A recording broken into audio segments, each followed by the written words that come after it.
welcome back to another episode of Around the Lumberyard Podcast. I am Chris Mickelson, and joining me today is the general manager himself, Nate Vander Bleek. Nate, how are you?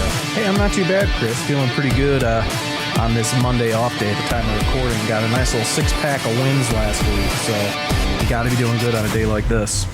To say that the LumberKings are hot is probably an understatement. White hot, I believe, is the word I'd like to use. I would say so. Most wins in the league. It's a good feeling. It's a good feeling to have, but you have to keep your foot on the gas here, especially moving into the latter part of the first half. Mm-hmm. Don't stop now. That's where we're at right now. We've seen in the past few seasons how important it is to win the first half of the season. You want to be at home postseason time. It is. Yeah, for sure. It's a big deal to lock down that home game. LumberKings have not hosted a home playoff game since 2023 against the Quincy Gems. So we would like to get that locked down, and then from a front office standpoint, it gives us a whole month to sell tickets, which we really like. But obviously you want to host those, not only because it's easier for your fans to get to, but it's also one less thing that your guys need to worry about when they get to the end of the season. They've already locked up that playoff spot. And it gives your coaching staff a lot more flexibility when it comes to how they manage the team, so everyone's ready for postseason play. And the confidence would just be over the top. But let's not get ahead of ourselves. We still have a lot more baseball to play before we get to that point. So let's just keep on rolling along. I mean, this week alone, we saw the LumberKings win 8-0 over Normal, 10-4 over Danville, 7-2 over Danville. You were there for the doubleheader in Burlington, because the 13th got postponed. Mm-hmm. How was the experience on the radio? It was a lot of fun. It was my first time ever doing play-by-play for any sport, including baseball. So thankfully I had my friend and colleague Brad Seward sitting to my left that made that process very easy. Andrés was away from the office. He had some family things that weekend, so I stepped up and said, you know what, I don't want to leave the LumberKings faithful hanging. I know a lot of folks listen both on LumberKings.com and on WCCI, so we knew that was going to be a big series, and it's in a short season like this, even series early on can have big playoff implications, and they were huge. The LumberKings swept the doubleheader and grabbed a 3-game lead in the Northwest Division, and now with yesterday's victory over Springfield, that nice comeback victory, and Burlington falling to the Quincy Doggy Paddlers, the LumberKings now have a 4-game lead in the Northwest. So I believe, if with my math, the magic number is now down to 7. So the LumberKings could potentially clinch the playoffs this week, which is absolutely bananas this early on. But like you said, the Kings are hot, and hopefully they continue to stay that way so we can lock up a playoff spot early. That comeback win was massive. We were talking about a pregame a little bit about how Springfield was on a bit of a losing streak, and we were on a 5-game winning streak going into the game yesterday. And it started off a little bit shaky. The Springfield bats were on fire. I mean, they just finding gaps all over the place, but we were persistent and resilient and kept going. That's one good thing about this team, especially offensively. They're never out of it. I mean, we saw that in Illinois Valley last Sunday down in Peru. Obviously, the LumberKings lost that game in extra innings, but I want to say they were down at one point like 8-0 or 9-1 or something like that, down by 8 runs. And when you just want to just melt and just crumble to pieces, they come together and they get the situational hitting real well. And that was a huge comeback. Obviously, it'd be nice to have come all the way back and won that one, but all the same, you saw it here at Nelson Corp Field yesterday, trailing by 3 late. They just kept going. Some great situational base running allowed that win to develop, and the LumberKings stay on their winning ways. Unfortunately for Springfield, that was I believe their 8th loss in a row. But Coming into that game, when we see LumberKings had won 5 in a row, Springfield had lost 7 in a row, I believe I was talking to both you, Chris, as well as our PA announcer, Brad Seward. I said, this thing has trap written all over it. Especially in this league, we can't take any game for granted, and we can't count any wins or any chickens before they're hatched. And it just goes to show you that one almost got away from us. So we have a lot to learn as an offense and as a pitching staff, but thankfully that one went our way. And I think that's a big team-building win, if that makes sense. Absolutely. And this team, as a team, I was looking up a little bit. They are first in total hits, first in RBIs, second in team batting average, second in doubles, second in extra base hits, and they're tied for first in team ERA. So it's just a total team effort. Yeah, the bats everything's clicking. For the most part, the pitching is clicking as well.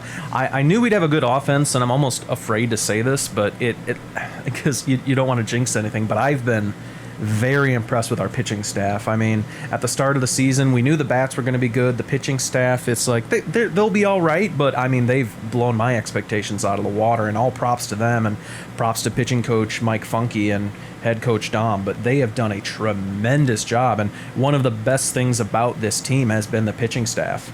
And if you want to make a deep playoff run in any league, including the Prospect League, the key is going to be the pitching staff. You saw it with Illinois Valley last year. It's just one guy after another coming out of that bullpen, just comes out and just shoves, and that's going to be the key to long-term success. So if things fall where they may, we certainly hope so, but the pieces are there. It's just putting them all together. Yeah, absolutely. There's definitely, and we sing his praises every week on this podcast, I feel like, but Coach Jack Dom just has this team tight together. They all have each other's back. They pick each other up every game, it seems like.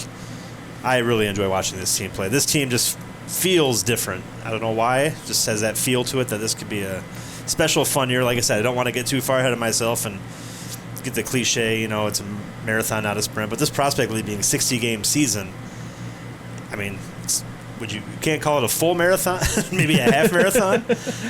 A nice 10K, maybe. Absolutely. Especially when compared to the old minor league schedule. But we mentioned PA announcer Brad Seward earlier, and he had a great point of view. Brad's been with the club since 1996, so he's been with us. This is his 30th year. Or his 30th year, his 29th season. We had the COVID year in there, too.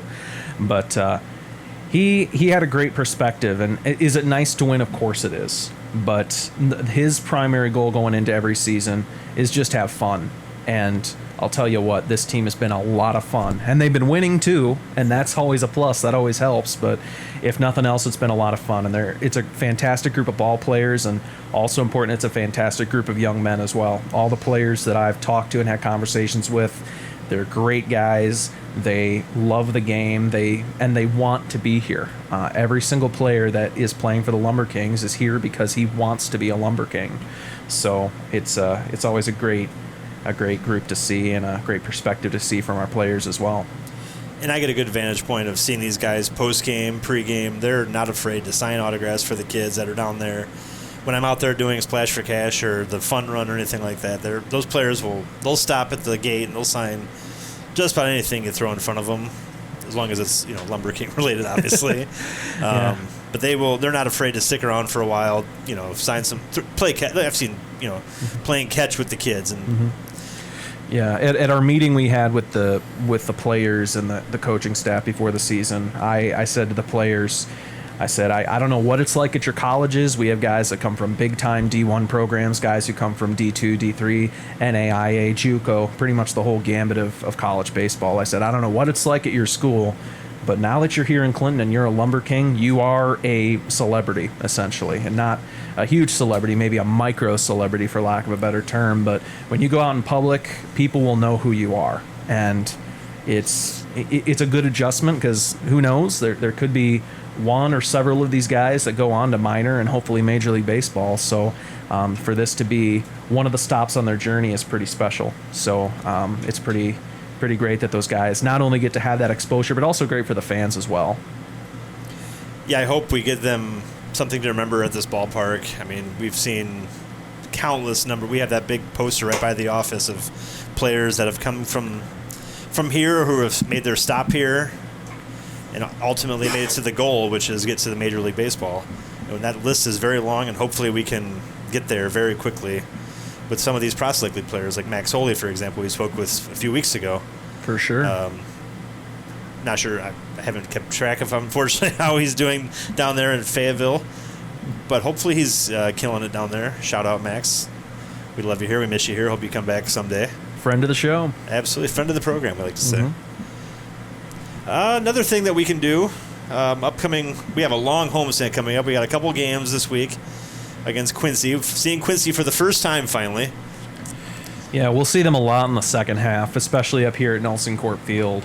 We only see them twice here in the first half, I believe, which is... nope, just kidding. We see them 4 times. We see them twice down... 3 times at their building, 2 times at ours. So we've been saving it, and I'm interested to see what this Quincy franchise will look like. So far, their record is not doing them justice. I think they're a better club than the way they started. Kind of stumbled out of the gate, but they've put it together. They're in 3rd place now, so they're not the bottom of the division. But yeah, so it'll be nice to see them. But like you said, Chris, when I first received our schedule for the Prospect League back in November, and then it became public, I want to say January, February, I was very excited to see this week.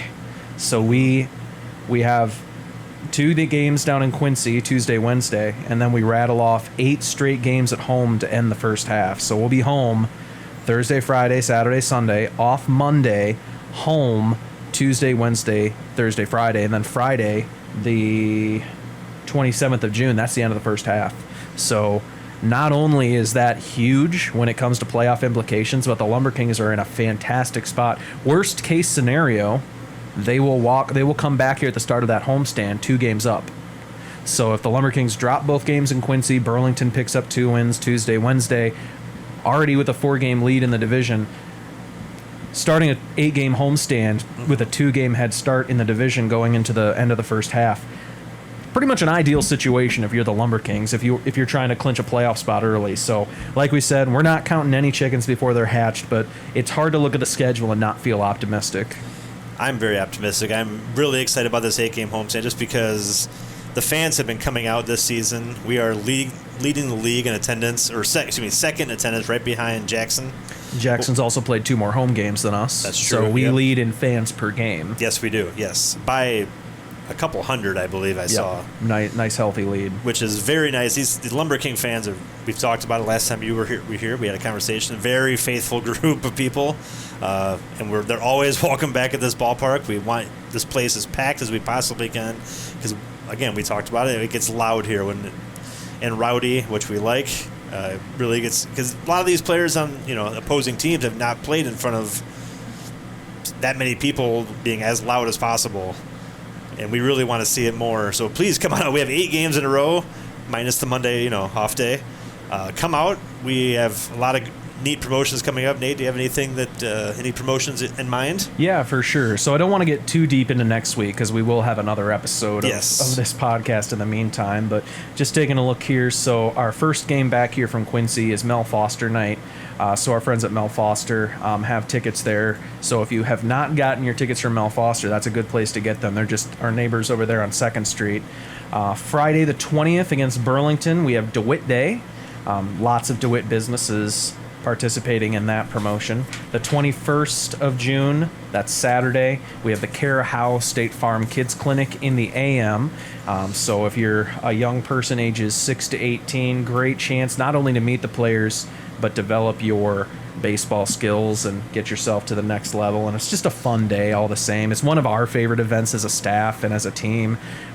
It's just a universally well-liked event. And I haven't asked around, but it'd be interesting to see if some of our local players, like, for example, Hunter Dirksen or Noah Fine, if they found themselves at the kids' clinic when they were earlier on in their playing careers. So you never know. You could come to the kids' clinic and you might be a LumberKing in the future. Who's to say? I can tell you from firsthand experience that my boys have done it, and they loved it.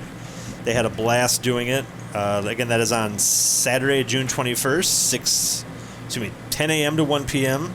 If you haven't got your spot yet, you can get at the door. If you get early, it's $5 cheaper. Yep. So early registration ends this Thursday, the 19th. But if you missed that, no worries. You can come to the door. Registration before Thursday is $25. Registration at the door is $30.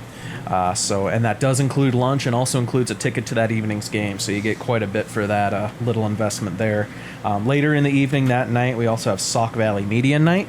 It's also Scout Night. So if you are a scout, get with your troop leader and see what you can do there to get involved. And then we finish out the first half of the homestand this week on the Sunday the 22nd against Normal. That's a 2 o'clock start. That's Jackson County Day, and it's also Princess Day. So we'll see plenty of princesses here in the ballpark this coming Sunday against the Belters. And Elotes Day. And Elotes Day. You betcha. This past Sunday against Springfield. Yes, thank you. Drew a blank there. First time we weren't the Elotes, I believe, in 7 years. Yeah, the first Elote-less Sunday in a long time. Reason being, we were observing Flag Day and had a flag giveaway courtesy of our friends at Regalia Manufacturing. So we had a little bit of an interruption in our Elote programming, but don't worry, we have another one coming up here in just 6 days from the time of recording. So you'll see the Elotes each Sunday here at Nelson Court Field. So have no fear, folks. The Elotes aren't going anywhere. We just took a little break in observance of Flag Day. We'll be back. Everyone loves the Elotes gear. Absolutely. Absolutely. Also coming up, you'll hear this a few times probably on this podcast moving forward, the first annual Lumber King golf outing is coming up Monday, June 14th at Valley Oaks Golf Course.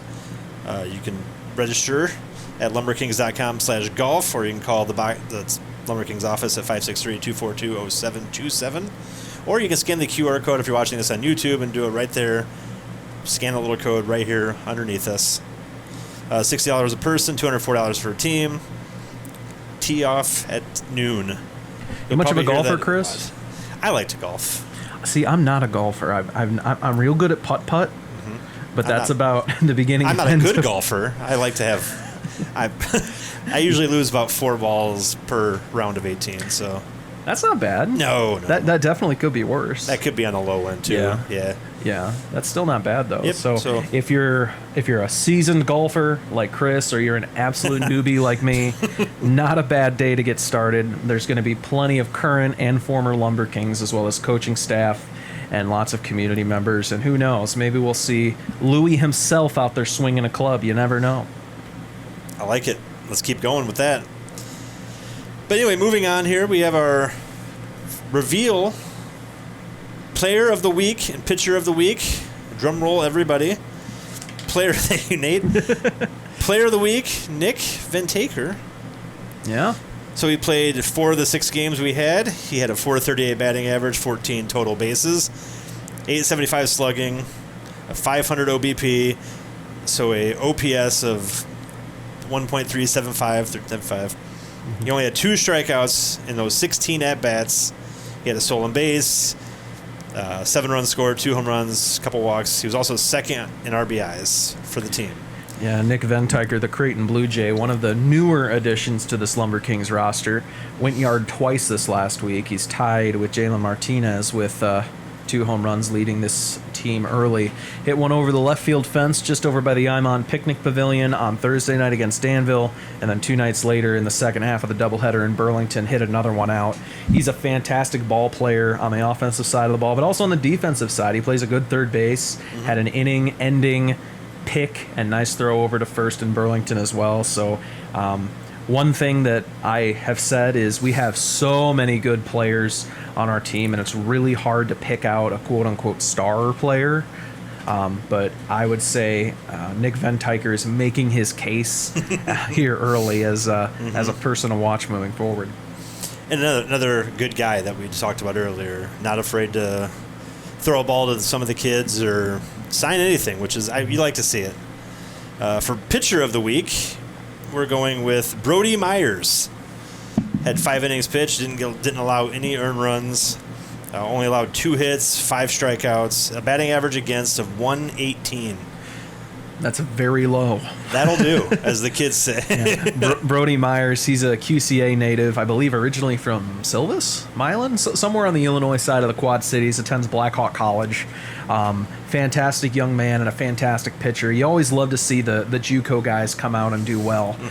So we'll have to see where the rest of his college career takes him, but here's another reason why guys play in the Prospect League. Here's a guy at a junior college looking to go on to a 4-year university, whether that be NAIA or Division 1, 2, or 3. And if I'm a college scout looking at a guy like that, there's a lot of college rosters that could use a guy like Brody Myers. So we're real glad to see him, obviously in a Lumber King uniform, but great to see him do well and succeed, and I'm sure he'll continue to do so. I mean, you can't stress enough how important pitching is. Every college knows it.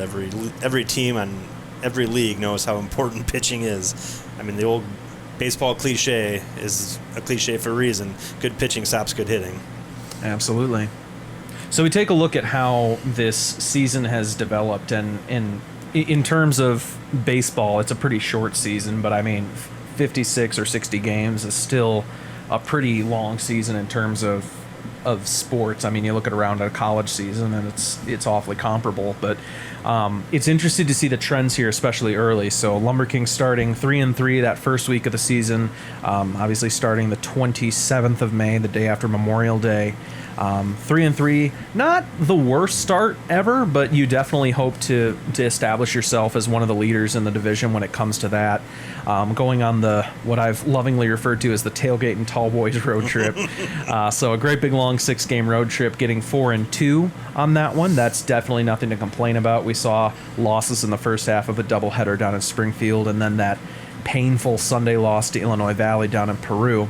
But this last week now, the LumberKings 6-0. So obviously treading the right direction.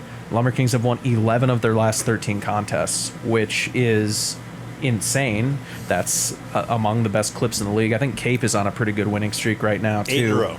Yep. So I think they have us beat in terms of games won in a row. But when you're winning 11 of 13 straight, I don't know what else you can ask for. I mean, obviously they've exceeded my personal expectations, and in talking with, I talked a little bit with acting head coach Terry McGinn this weekend, and he said this is a fun group of guys. They're never out of it, and he says that this team is really special, and fans are starting to notice it too.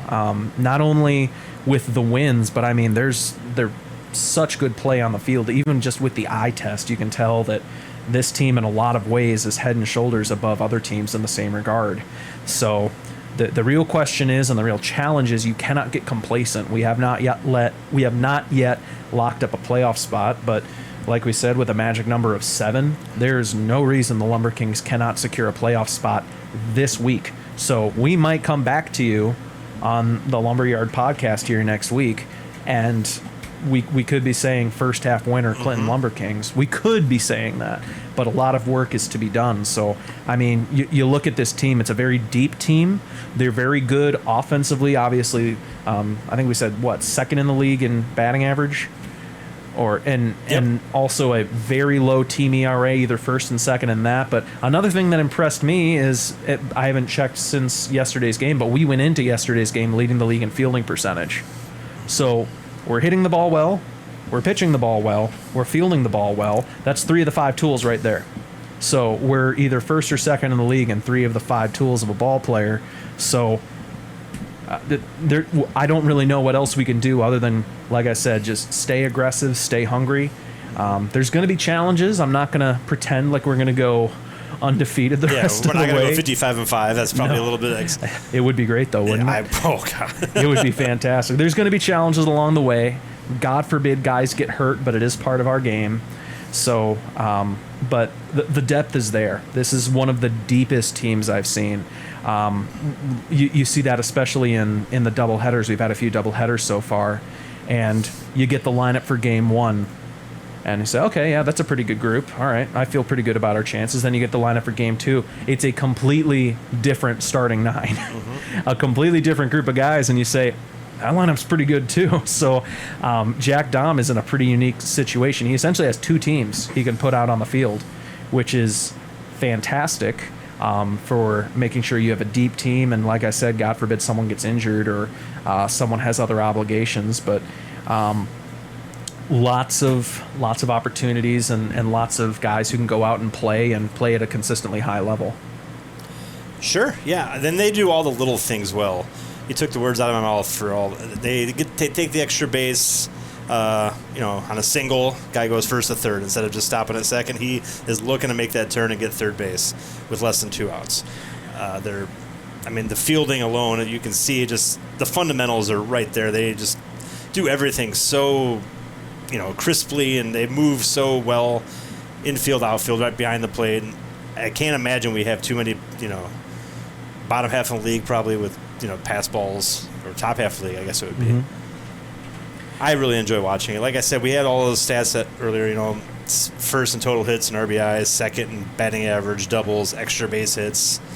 So I mean, that just stretching that single into a double will it means so much to the game. Doing the small things will lead to greater success.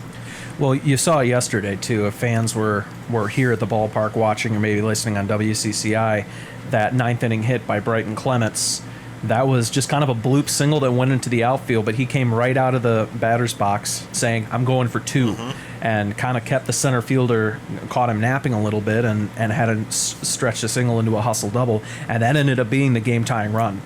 So that's the reason that he forced extras, and then Bryton thankfully went through, and I believe he got that walk-off hit too. So probably one of the main reasons that the LumberKings tied that game, and then one of the main reasons that they came back and won that game. So it's just things like that. Something super simple. You see stretching a single into a double. It might not seem huge in the grand scheme of things, but that's the difference between a win and a loss right there. Teams are going to learn that you can't be lackadaisical going to get a baseball or fielding a ball or even, throwing a ball across the infield. You can't, because this team they're moving. They're not taking a play off. Mm-hmm. Very aggressive on the field, and hopefully it continues to stay that way, because so far that's been translating to wins.